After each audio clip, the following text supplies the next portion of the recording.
Para quienes han asistido el día de ayer, en el que se trató en el seminario de enfermedades neurodegenerativas, vamos a venir a detallar algunos aspectos de lo que concierne a la demencia. Sabemos que es un tema bastante amplio y que la clasificación también va para detallar muchos aspectos que pueden ser muy familiares a nosotros, ¿no? Porque ¿quién no tiene un paciente, digamos, de edad avanzada o en la etapa senil, con deterioro cognitivo, ¿no? En la familia. Entonces, hay aspectos que vamos a ir narrando que nos van a resultar bastante familiares o conocidos. Empezando por la definición, sabemos que está vigente la clasificación del DSM-4, perdón, DSM-5, en la que ya se describe, ¿no? Que para determinar el diagnóstico de la demencia debería haber un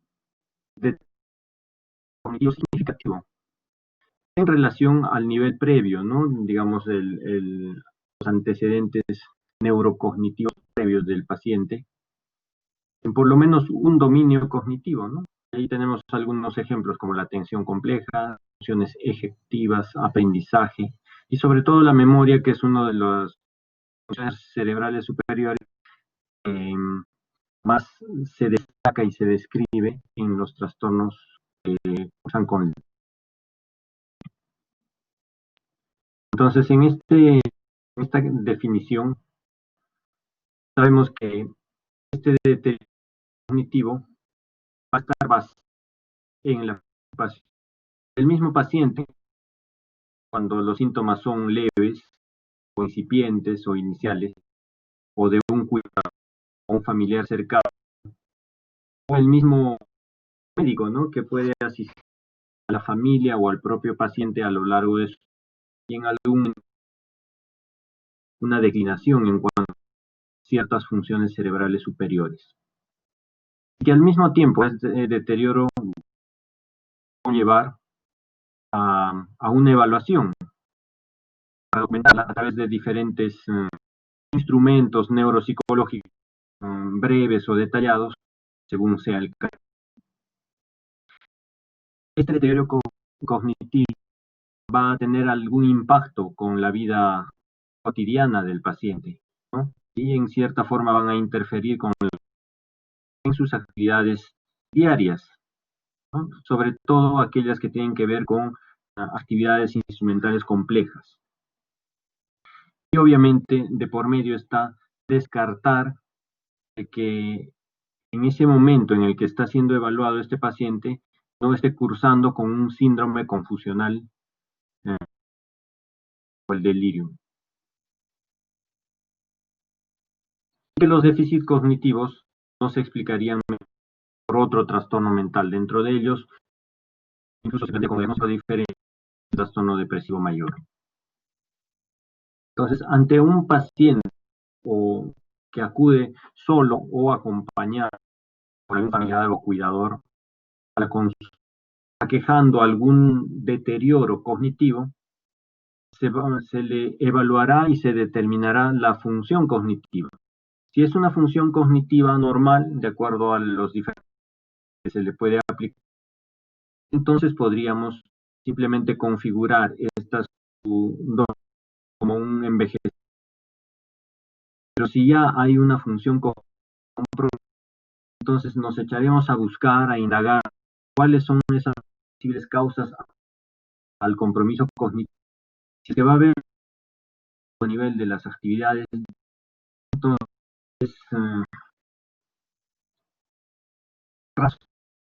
se podría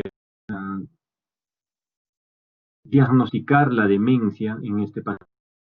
Pero si no tiene las actividades diarias, entonces podríamos considerar otras entidades clínicas, como por ejemplo el deterioro cognitivo leve o la depresión, un envejecimiento normal. Entonces, si tiene estos síntomas, además van a estar asociados a trastornos del estado de ánimo, apatía, irritabilidad, pérdida emocional, pérdida del control emocional, que van a tener impacto con sus actividades domésticas, sociales, laborales. Entonces, si presenta todas estas manifestaciones, entonces hay que ver un impacto con las actividades de la vida, ¿no? Por ejemplo, digamos, las actividades de contabilidad, ¿no? Doméstica, el tomar una medicación compleja, ¿no? Cumplir una serie de indicaciones médicas de una red, etcétera, etcétera. Si tiene esta asociación, entonces vamos a poder sospechar de que se trata de una demencia. Si es que no tiene estas manifestaciones con impacto en las actividades de la vida diaria, el diagnóstico de demencia será poco probable. Tenemos que buscar otras entidades que pueden cursar simulando este deterioro cognitivo, pero tienen otra connotación, como los trastornos depresivos.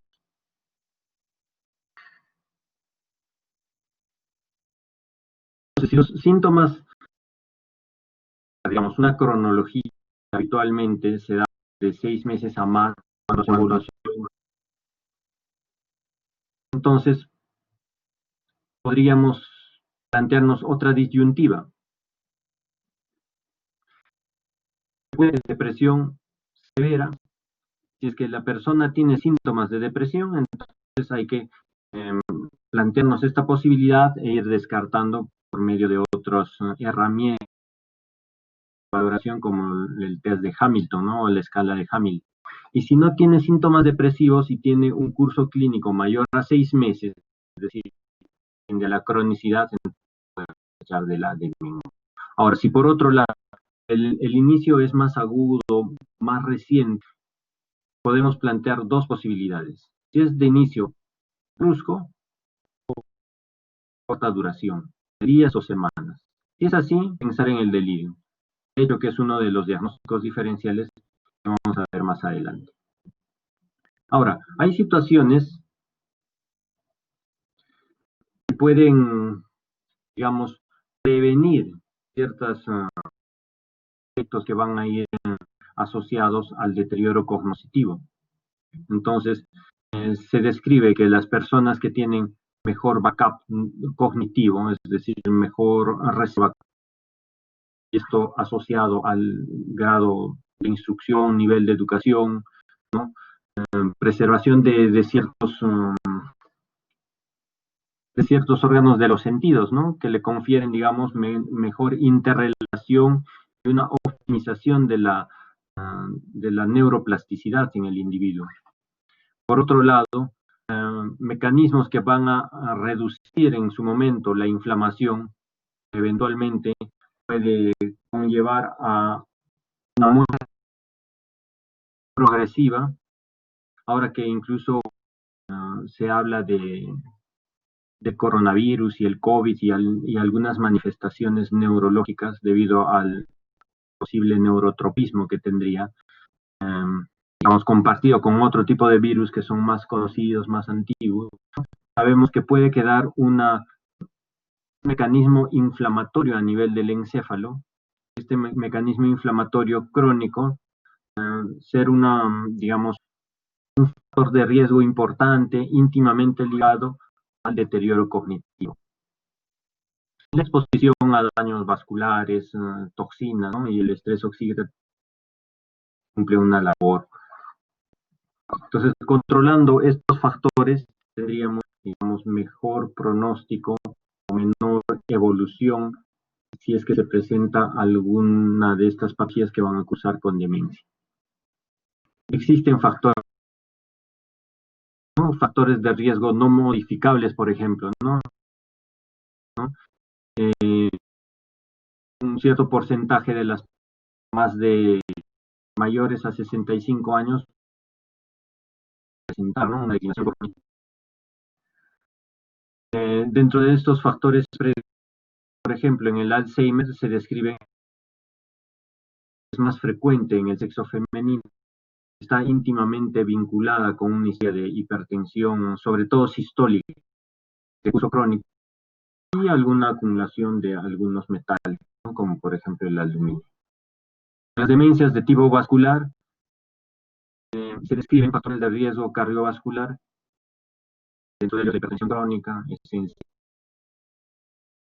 historia de arritmias cardíacas, incluso esto asociado también a una historia de dislipidemia. Sabemos que la etiología va a ser diversa, ¿no? Y se van a clasificar en grandes grupos, ¿no? En las demencias primarias y las secundarias, pero a manera de ejemplo acá podemos ver, ¿no? Que van a obedecer un deterioro, digamos, de las células neuronales en determinadas regiones, ¿no? De distribución o focalizada, como, ¿no? Que cursan con otro tipo de manifestaciones neurológicas o que obedecen a procesos expansivos o infecciosos, y ahí que vamos a clasificarlo. Aquí también tenemos una distribución porcentual de acuerdo al tipo de que sabemos que predomina. La primera causa de demencia es la enfermedad de Alzheimer. Dentro de las demencias primarias también ocupa el primer lugar. Luego tenemos las demencias vasculares, las demencias por cuerpos de Leber también están, digamos, como que en un lugar preponderante, a veces subdiagnosticada esta entidad, pero relativamente común en nuestro medio. Dentro de los factores de riesgo modificables, habíamos comentado, una menor educación, digamos, predispone a que bueno, ella va a presentar un menor reserva, menores conexiones, ¿no? Adquiridas a lo largo de toda su vida. Por lo tanto, un deterioro cognitivo, ya digamos, a través de una demencia primaria o secundaria, va a llevar a un menoscabo mucho más de sus funciones cerebrales superiores. Refiriéndonos al arterial, a la hipertensión arterial, sobre todo la presión sistólica, digamos, el objetivo debería ser llevarla a menores de 100 milímetros de mercurio. En este caso se convertiría en un factor de control.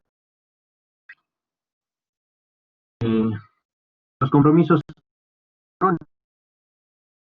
crónicos o secuelas de ciertas infecciones, etcétera, o la propia acusia que se puede presentar con el paso de los años, va a conferirle al paciente una limitación en cuanto a su interrelación con el ambiente, de tal manera que hay cantidad y calidad.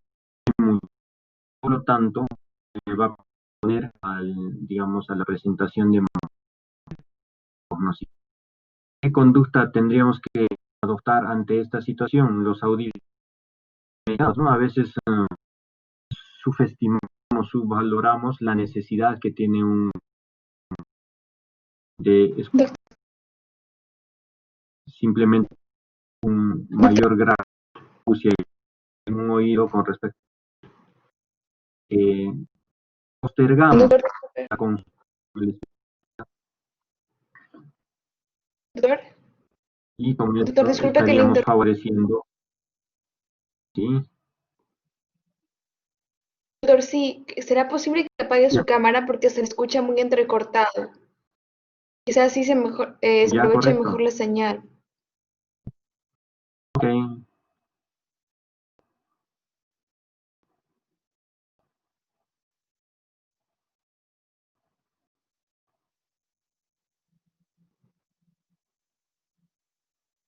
Ya está apagada la cámara, pero ahora ya no se ven sus diapositivas.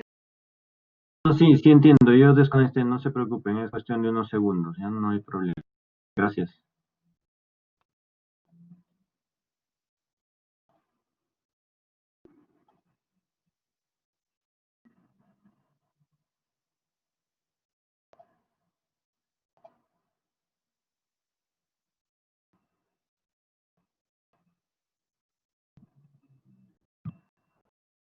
Entonces, como habíamos mencionado, hay dos grandes grupos para clasificar a las demencias, ¿no? Las demencias degenerativas primarias pueden ser puras o plus cuando tienen alguna otra manifestación neurológica, como vamos a ver luego. Y las demencias obedecen a una enfermedad de fondo, ¿no?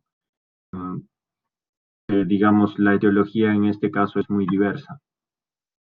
Dentro del primer grupo, cuando la degeneración va involucrada a la corteza cerebral sobre todo, las conexiones subcorticales también, pero sobre todo a la corteza cerebral, tenemos en primer lugar la enfermedad de Alzheimer. Cuando hay degeneraciones focales, por ejemplo, acá mencionamos a la demencia frontotemporal, está también, digamos, como que en segundo lugar dentro de este grupo en cuanto a su frecuencia. Las atrofias posteriores corticales, las afasias primariamente progresivas, ¿no? Digamos, con manifestaciones ya muy puntuales, ¿no? En cuanto a limitaciones en el lenguaje. Siendo el primer tipo y más frecuente de demencia, incluso entre todas las demencias, sobre todo dentro de las demencias primarias, a la enfermedad de Alzheimer, ya habíamos mencionado que la edad, siendo un factor de riesgo no modificable, hay una teoría incluso poligénica que involucra varios genes con diferentes y está vinculado con ciertos grupos etarios de inicio de esta enfermedad. Sabemos que el gen menino es el más frecuente en cuanto a la enfermedad. También viene a estar vinculado con otro tipo de injurias encefálicas cerebrales, como por ejemplo traumas, arrestos vasculares de origen cardíaco, por ejemplo, los infartos de miocardio. Entonces aquí en la anatomía patológica se describe, ¿no? Digamos, a partir del precursor del amiloide, se produce esta proteína de beta-amiloide, que va a participar en múltiples funciones celulares, ¿no? De transporte, digamos, en la oxidación que tiene lugar en las mitocondrias, transportes de colesterol, etc. El hecho es de que el aclaramiento anómalo de esta proteína va a producir acúmulos de la misma, constituyendo las placas, ¿no? Las placas que van a resultar siendo dañinas a la neurona en estas distribuciones corticales y produciendo la consiguiente muerte neuronal. Con ello, digamos, la suma de la muerte de muchas neuronas en distintas áreas corticales va a conllevar al deterioro de esa función cortical, ¿no? Que precisamente está vinculada con la cognición en sus distintos ámbitos, ¿no? Sobre todo la memoria, a nivel frontal, temporal, de todo. Y a nivel temporal, sobre todo en el hipocampo. Ahora, dentro de la fisiopatología también se describe a la proteína tau. Es un constituyente estructural de los microtúbulos, ¿no? La célula. Pero cuando se produce una hiperfosforilación, la configuración va a cambiar, de tal manera que el acúmulo de esta proteína va a dar una configuración de ovillos a nivel intracitoplasmático, y estos ovillos, digamos, van a tener, digamos, una consecuencia de la disfunción en cuanto al transporte, ¿no?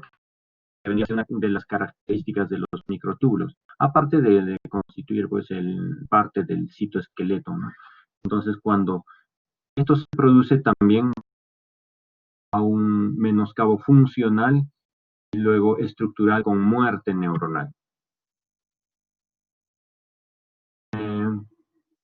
También va a haber una disfunción sináptica, porque, por ejemplo, va a inhibirse el empaquetado de ciertos neurotransmisores, o algunos, por ejemplo, como los receptores de NMDA, que son receptores de glutamato, van a ser internalizados, ¿no?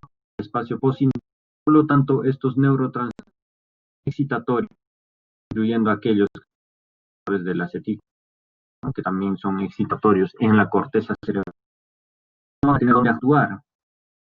Y por lo tanto, el menoscabo de esas funciones cerebrales